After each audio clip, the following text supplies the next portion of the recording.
As you look back to December 16th, 1944, at 0530 hours along the Schnee-Eifel Ridge on the Belgian-German border, a thick pre-dawn fog blanketed the defensive positions held by the United States 106th Infantry Division.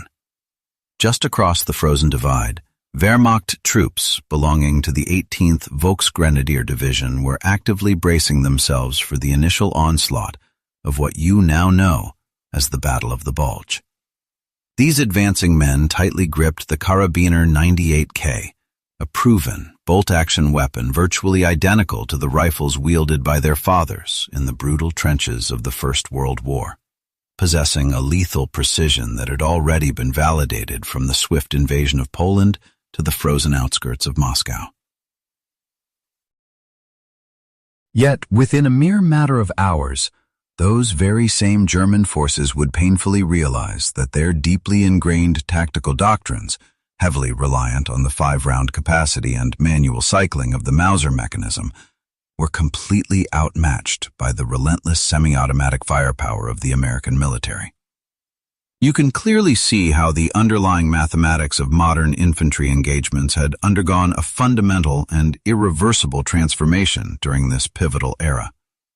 While a highly trained German infantryman might squeeze off 15 accurate shots per minute with his manual weapon, an American equipped with the M1 Garand could easily unleash between 20 and 24 carefully aimed rounds in that exact same time frame, creating a devastating tactical disparity that would dictate the outcome of countless violent skirmishes. The profound faith the Wehrmacht placed in their beloved Karabiner 98K was not entirely misplaced, as it was rooted in decades of undeniable battlefield success and continuous mechanical refinement since 1898, representing the absolute zenith of bolt-action engineering. As you delve into the German military doctrine of the period, codified in rigorous training manuals, you will find a staunch emphasis on precise marksmanship over sheer volume of fire, forcefully championing the belief that a single, perfectly placed bullet held vastly more tactical value than 20 carelessly scattered rounds. This exact philosophical approach, paired with this venerable rifle design, had successfully driven German armies to sweeping victories across the European continent, faithfully serving their ambitions through colonial conflicts, the grueling First World War, and the lightning-fast early triumphs of the Second World War. At its core, the German infantry squad functioned around the terrifying suppressive capabilities of the MG-42 machine gun, leaving the rifleman to pick off exposed targets with calculated, methodical precision. A highly effective cooperative system that had shattered Poland in mere weeks and completely subdued France in only 6. However, comprehensive post-war analyses conducted by United States Army researchers reveal a fatal flaw in this logic. German marksmanship training heavily prioritized engaging targets at extreme distances of 400 to 800 meters, completely ignoring the harsh statistical reality that the vast majority of actual firefights erupted at distances well under 300 meters. This glaring doctrinal disconnect would ultimately exact a devastating toll on their ranks whenever they clashed directly with American soldiers, whose semi-automatic weaponry was perfectly tailored for the chaotic, close-quarters nature of practical combat scenarios. If you examine the Battle of Kasserine Pass in February 1943, you will witness the Wehrmacht's initial large-scale collision with American battalions entirely outfitted with the M1 Garand. Although the desert engagement was ultimately recorded as a tactical triumph for the Axis, the subsequent after-action reports forwarded to the German High Command highlighted deeply unsettling enemy capabilities that were arrogantly brushed aside at the time. Historical records from the United States Army indicate that forward elements, such as the reconnaissance units of the 10th Panzer Division fighting the United States Second Corps, were stunned by the ferocious volume of rifle fire pouring from American lines, particularly noting how the infantry could sustain a blistering barrage even while executing organized fighting withdrawals, a complex tactical maneuver nearly impossible to pull off with traditional bolt-action firearms. Furthermore, an analysis of German casualty figures from Kasserine by American intelligence confirmed surprisingly steep losses suffered during active pursuit phases, proving that even a retreating American force could throw up a withering wall of defensive lead. Unfortunately for the German High Command, the sheer intoxication of their victory at Kasserine caused them to completely ignore these vital battlefield warnings, writing off the opposing forces as hopelessly inexperienced and suffering from incompetent leadership. They foolishly convinced themselves that superior enemy equipment could never possibly outweigh their own supposedly unmatched tactical brilliance, setting the stage for a brutal awakening. Consequently, the grueling Italian campaign stretching from 1943 into 1944 subjected the Axis defenders to a prolonged and painful education in American firepower, ironically unfolding across a rugged, mountainous landscape that theoretically should have heavily favored the long-range advantages of entrenched defenders wielding bolt-action rifles.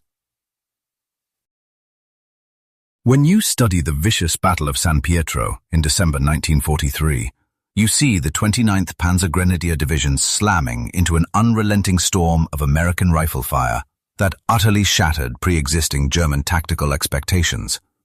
Post-engagement interviews conducted by the United States military explicitly documented a revolutionary shift on the ground.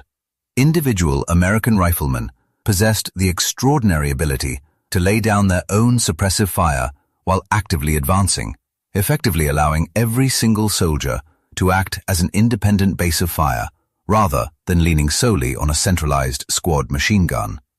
This overwhelming dynamic severely compromised fortified German emplacements along the Winter Line, especially in the treacherous sectors surrounding Monte Cassino, where frustrated defenders constantly complained that heavily armed American patrols carrying M1 Garands generated such an overwhelming volume of lead that Axis troops were entirely pinned down and unable to mount effective countermaneuvers. By the time the vicious struggles along the Gothic Line erupted in 1944, the devastating cumulative impact of this technological mismatch had become entirely impossible to ignore. Traditional German defensive protocols instructed soldiers to briefly emerge from their fortified cover to return fire during the natural lulls between enemy bolt actions, but against the relentless cycling of American semi-automatic weaponry, those crucial split-second pauses simply ceased to exist. Battered Wehrmacht commanders were forced to report up the chain that the advancing American infantry decisively controlled the tempo of battle at any distance under 500 meters. This grim reality was thrust into incredibly sharp focus during the colossal invasion of Normandy, where even the battle-hardened veterans of the 352nd Infantry Division thoroughly dug into highly fortified bunkers overlooking Omaha Beach with perfectly pre-registered kill zones, found their theoretical advantages completely evaporating under fire. Despite holding the commanding high ground and possessing massive structural superiority, those seasoned coastal defenders found themselves utterly paralyzed by the staggering volume of precise rifle fire directed at them by the surging American vanguard.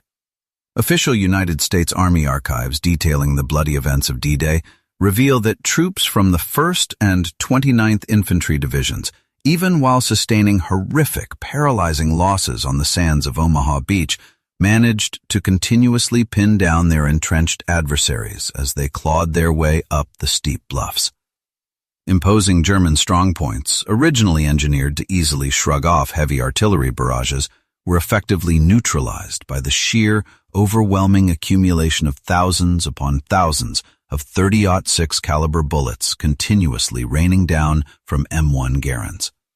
Furthermore, as you follow the campaign into the claustrophobic bocage country of Normandy, the infamous hedgerow skirmishes shrank the average engagement distance to a terrifying 50 meters or less, violently proving that a blistering rate of fire was vastly more critical to battlefield survival than pristine, long-range marksmanship. You can trace this aggressive American methodology straight back to the tactical doctrines pioneered at Fort Benning, which championed the concept of marching fire, a relentless forward assault where every single advancing rifleman maintained a continuous, punishing barrage against the enemy lines. Comprehensive post-war evaluations conducted by United States military historians highlight a staggering statistical gap. An average American rifle company, fighting its way through Normandy, burned through roughly 5,000 rounds of ammunition per day during intense combat operations, whereas their German counterparts managed a mere 1,500. Ultimately, this massive disparity in daily ammunition expenditure did not signify poor discipline or careless waste, but rather served as the ultimate testament to vastly superior, modernized tactical capabilities that fundamentally rewrote the rules of infantry warfare. When you examine the battlefield dynamics of the Second World War, you will quickly notice that United States forces possessed a distinct advantage in delivering suppressive fire, largely because every single infantryman was equipped with a semi-automatic weapon. Introduced to the military in 1936 and engineered by the Canadian-American designer John Garand, the M1 Garand completely revolutionized how infantry units operated in combat. This innovative firearm utilized the exact same .30-06 ammunition as the older Springfield rifle it replaced, but it distinguished itself through a gas-operated firing mechanism and an 8-round on-block clip. A direct technical comparison clearly highlights this superiority, as the American weapon could unleash 16 to 24 aimed shots every 60 seconds, compared to the 15 rounds managed by the German Kar-98K. While both rifles offered a similar effective range of roughly 440 yards for a typical combatant, their other specifications diverged significantly. The Garand boasted an 8-round capacity against the German bolt-action's 5, though this added firepower came with a slight weight penalty, tipping the scales at 9.5 pounds versus the 8.8 pounds of its adversary. Enemy intelligence meticulously analyzed captured models of this American firearm, with a 1943 evaluation from the Kummersdorf Proving Ground explicitly praising the intricate mechanism for its remarkable dependability. Yet, the analysts in the Wehrmacht critically missed the broader picture, fixating solely on the specific traits of the gun, while entirely overlooking how it would permanently alter squad-level engagements. United States doctrine dispersed lethal capabilities throughout the entire unit, enabling a single group of riflemen to unleash between 160 and 200 accurate shots per minute. In stark contrast, a comparable German formation could only muster 40 to 70 rifle rounds in that same time frame, forcing them to depend heavily on the MG-42 machine gun for suppression, while the Americans accomplished the identical goal simply through coordinated volley fire. As you look at the grueling Battle of the Bulge in December 1944, the absolute dominance of semi-automatic weaponry in contemporary warfare becomes undeniably clear. Even though the Wehrmacht initiated their final massive surge, equipped with seasoned soldiers and the element of shock, their established combat strategies utterly failed against the sheer volume of American lead. When Kampfgruppe Piper, acting as the vanguard for the 6th Panzer Army, clashed with segments of the United States 99th Infantry Division near Lanzarote on December 16th, the outcome defied expectations. Official military archives reveal that heavily outnumbered American platoons successfully stalled the enemy push by unleashing a relentless barrage of rifle fire, completely severing the vital link between advancing German foot soldiers and their accompanying tanks. Further south around Bastogne, the encircled and heavily besieged soldiers of the 101st Airborne Division successfully defended their lines, a feat made possible in large part by the overwhelming ballistic output of their standard-issue arms. Tactical dispatches from the front confirm that traditional enemy assaults, which relied on moving forward beneath a blanket of machine gun protection, were consistently shattered by the dense wall of American bullets. A clear pattern emerged across the countless skirmishes scattered throughout the Ardennes forest during this bitter winter campaign. German troops, whose maneuver training fundamentally relied on exploiting the brief silences between bolt-action cycling, were stunned to discover that these critical windows of opportunity simply did not exist against self-loading rifles, as United States infantry could shoot on the run, rapidly insert fresh on-block clips, and keep the enemy permanently pinned down. manufacturing triumph underlying this weapon was ultimately just as pivotal to the war effort as its tactical execution on the front lines. Throughout the global conflict, the combined industrial might of the Springfield Armory and the Winchester Repeating Arms Company churned out an astonishing 4,040,800 units. Operations reached an absolute fever pitch in January 1944, when the primary arsenal assembled a staggering 3,936 rifles in a single day. When you compare this to the mere 462,000 G43 and K43 semi-automatic models manufactured by the Third Reich, the resulting 8.7-to-1 ratio drastically tilted the scales of war, meaning that while less than 5% of the enemy carried a self-loading rifle, every single American foot soldier wielded an M1 Garand. This monumental scale of output was realized because American factories fully embraced groundbreaking fabrication strategies, heavily utilizing custom-built machinery, continuous assembly pipelines, and completely interchangeable components. In a remarkably short period, the historic Springfield Armory evolved from a conventional military workshop into a highly streamlined industrial powerhouse. By adapting advanced practices originally pioneered by the automobile industry, laborers with zero prior gunsmithing experience could execute simple, recurring tasks that flawlessly combined to generate thousands of functioning weapons every 24 hours. Although the Wehrmacht frantically tried to close this devastating gap in firepower, their primary solution, the G43 self-loading rifle, introduced in 1943, never materialized in sufficient quantities to arm anyone beyond specialized detachments. Even the deployment of the groundbreaking STG-44 assault rifle in the latter months of 1943, which clearly signaled the future of personal armament, fell drastically short. A meager production run of 425,000 units completely failed to alter the brutal mathematics of the front line. By 1944, the enemy leadership was forced to rewrite their combat doctrines entirely, openly conceding that they were outgunned by the American arsenal.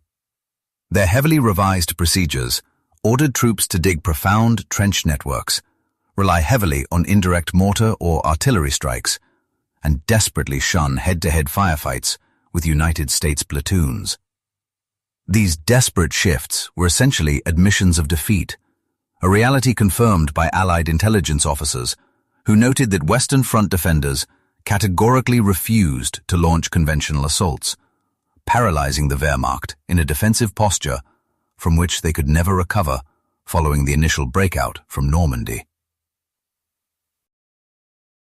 Recognizing the unique potential of their new service weapon, the United States Army engineered specialized instructional regiments tailored specifically around the M1 Garand's advanced attributes.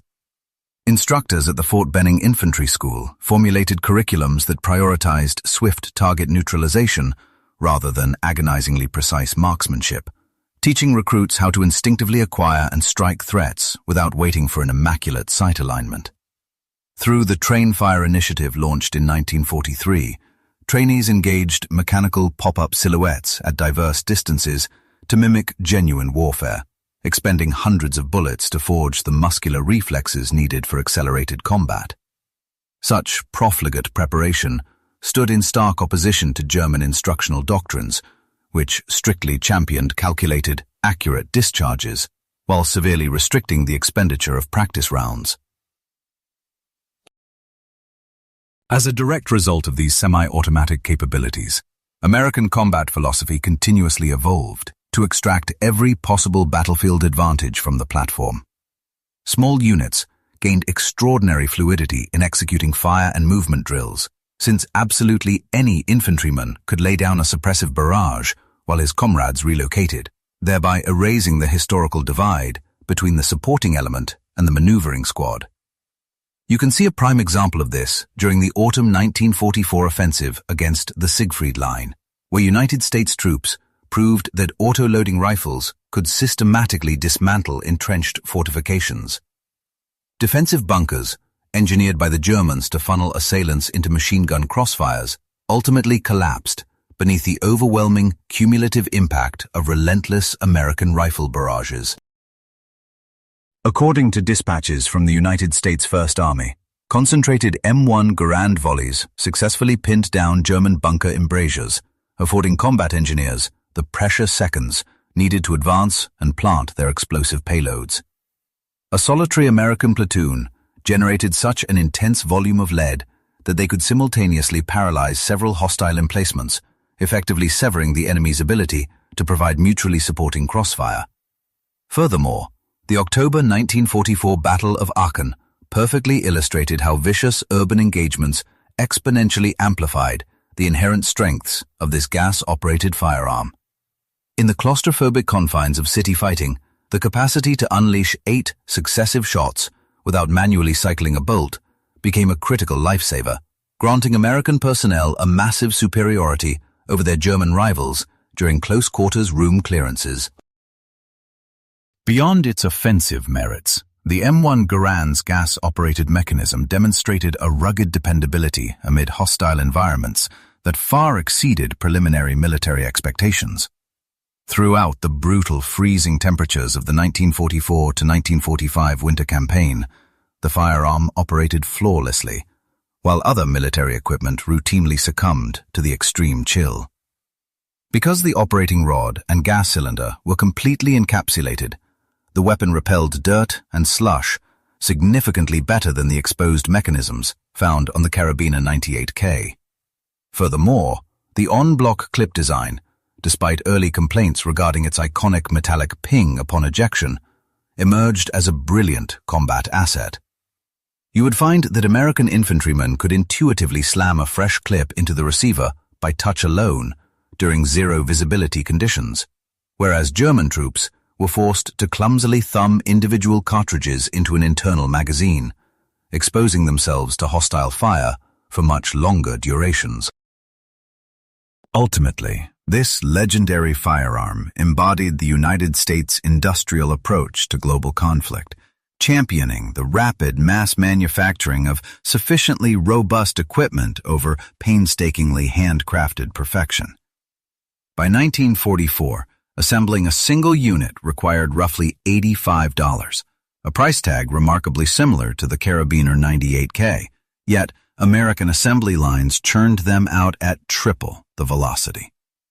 This manufacturing brilliance permeated the entire logistical network, as universally standardized parts and straightforward repair protocols meant a shattered M1 Garand could easily be salvaged by cannibalizing battlefield wreckage, circumventing the need for the specialized armorers demanded by German rifles. Consequently, the United States possessed the profound strategic capacity to arm its swelling infantry divisions with cutting-edge technology without sacrificing the output of naval vessels or heavy armor, while a resource-starved Germany utterly failed to match this industrial tempo, even with simpler weaponry. Following the capitulation of the German military in May 1945, military analysts launched exhaustive investigations into the granular details of frontline infantry performance. Scrutinizing captured combat logs and prisoner testimonies, these operational research teams conclusively validated the overwhelming battlefield supremacy of the M1 Garand. Statistical models highlighted that United States rifle companies unleashed 340% more ballistic volume than their Axis counterparts, effectively stretching the length of average skirmishes from a mere 5 to 10 minutes up to a blistering 30 to 45 minutes of continuous engagement. Because American squads possessed the sheer firepower to cover their own offensive pushes without relying on heavy support weapons, it is easy to understand why General George S. Patton famously christened the weapon as the greatest battle implement ever devised, a testament not merely to its mechanical genius, but to its fundamental reinvention of modern warfare. This revolutionary firearm served as the foundation for an American tactical philosophy heavily focused on intense firepower, rapid movement, and relentless offensive maneuvers. Following the global conflict, seasoned German military experts openly confessed their profound misjudgment regarding the true value of semi-automatic weaponry. In his reflective post-war essays, General Franz Halder, the former head of the German General Staff, pointed out that the Wehrmacht entirely failed to grasp how a clear tactical edge in standard infantry arms could easily negate any benefits derived from rigorous training and extensive combat experience. Upon the rearmament of West Germany in 1955, the recently established Bundeswehr wasted no time in outfitting its troops with automatic arms, starting with the Fabrique Nationale Fusil Automatique Légère, initially designated as the G1 and subsequently transitioning to the G3 rifle. From that point forward, no military branch in the nation would ever rely on manual bolt-action firearms as their primary combat tool. Internal strategy documents from the Bundeswehr strongly highlighted that their future battalions must actively avoid any technological inferiority regarding essential armaments. This proved that the psychological trauma of encountering overwhelming American firepower heavily dictated their procurement strategies for many decades. The undeniable triumphs of the M1 Garand drastically reshaped global military paradigms, compelling every significant global power to transition towards semi-automatic or fully automatic infantry rifles during the immediate post-war era. Prominent examples such as the Soviet Union's Samozarядные Karabin Systemy Simonova and their subsequent Avtomat Kalashnikova 47, alongside Britain's experimental Model 2 and France's Manufacture d'Armes de Saint-Étienne 49, served as direct responses to the overwhelming superiority demonstrated by American engineering. This strategic shift was heavily validated during the Korean War, where United States troops wielding Garands initially enjoyed a massive tactical upper hand against North Korean and Chinese adversaries, clinging to outdated bolt-action equipment. Although this disparity eventually vanished once communist factions acquired modern Soviet firearms. Tactical methodologies originally crafted around the M1 Garand fundamentally altered the trajectory of modern infantry strategies across the globe. The revolutionary concept of decentralized firepower, which transformed every individual soldier into a lethal combat asset rather than a mere ammunition bearer for specialized machine gunners, swiftly emerged as the universal standard throughout Western armed forces.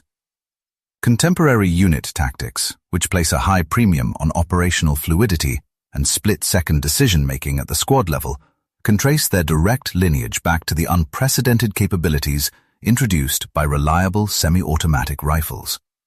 Consequently, empowering a single combatant to unleash continuous suppressive fire while actively navigating the battlefield continues to serve as the bedrock of present-day infantry engagements. The deployment of the M1 Garand clearly illustrated how sheer industrial output could translate directly into an overwhelming and decisive advantage on the front lines.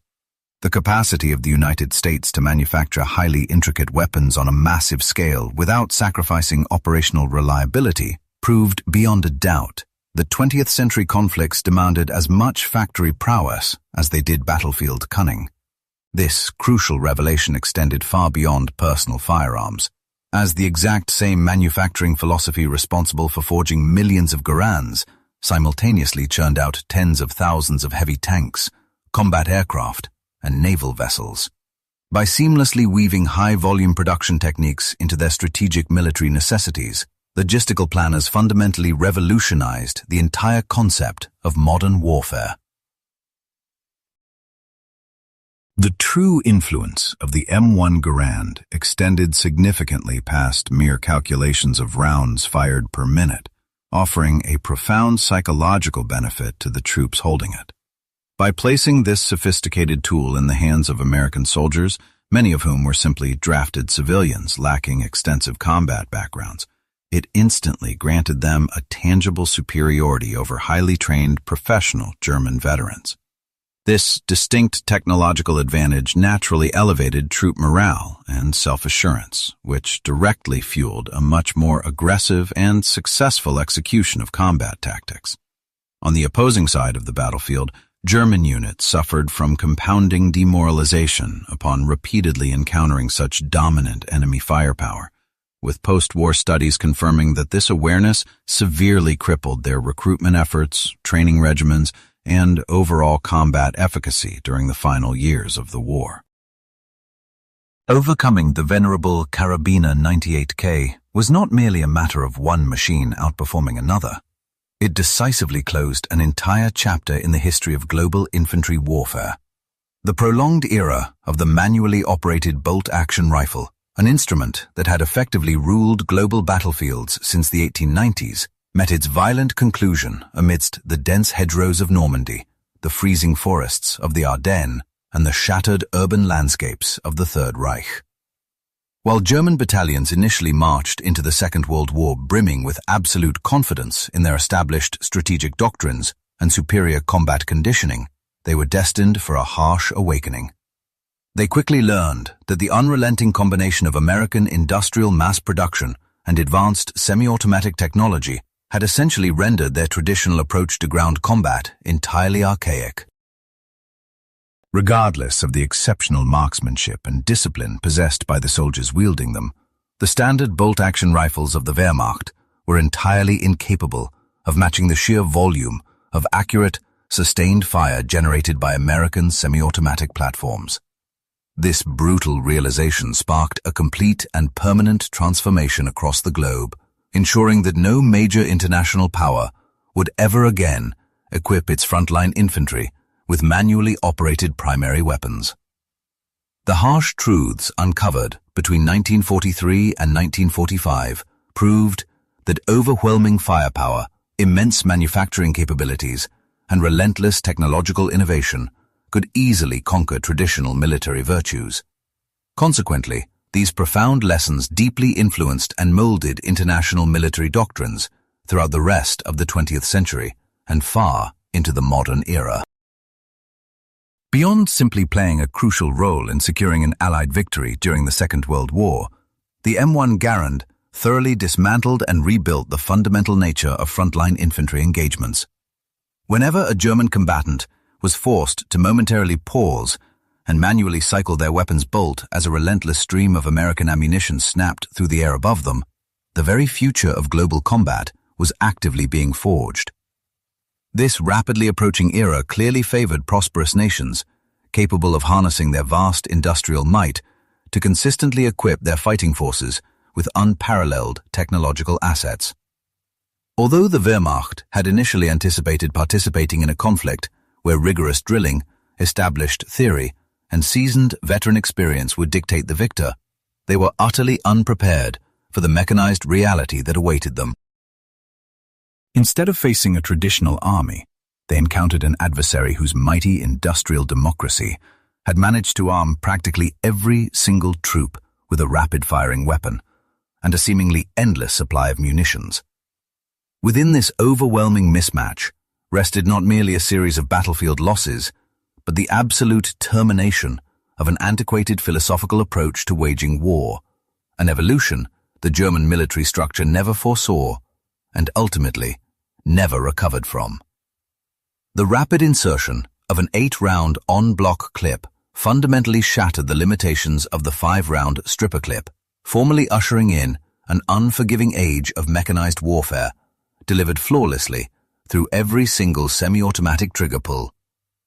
You should know that this comprehensive historical breakdown stems directly from thoroughly documented military archives, rigorous post-war analyses, and highly detailed technical evaluations performed by the United States Army, ensuring that all production figures, combat dates, and unit specifications are drawn from rigorously verified historical sources. As you consider these historical findings, it is vital to recognize that they are shaped entirely by the surviving records we possess today. Rather than offering absolute certainties about the personal day-to-day ordeals of any given combatant, this assessment functions as a broader scholarly reading of the past. Therefore, you should view these insights as an informed synthesis of the era, rather than a definitive account of every individual soldier's reality.